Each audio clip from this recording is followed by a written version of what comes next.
After you dice the shrimp, you have to add the lime juice and start marinating it in a big bowl right before you put it in the fridge for 15 minutes.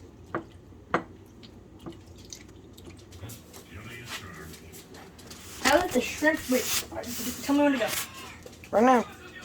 Now that the shrimp is done marinating in the fridge, you can add the vegetables that you chopped earlier.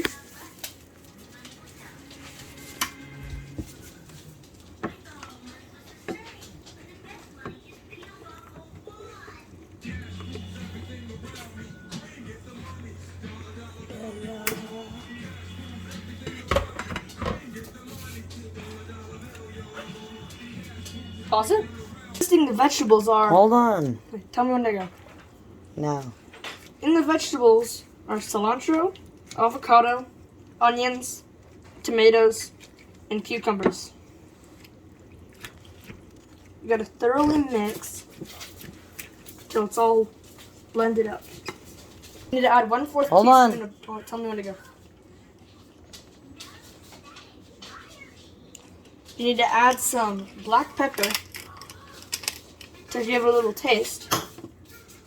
And then you mix it up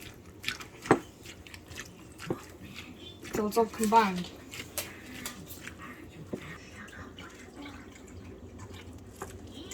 You're gonna add your one cup of clamato juice and mix it all up.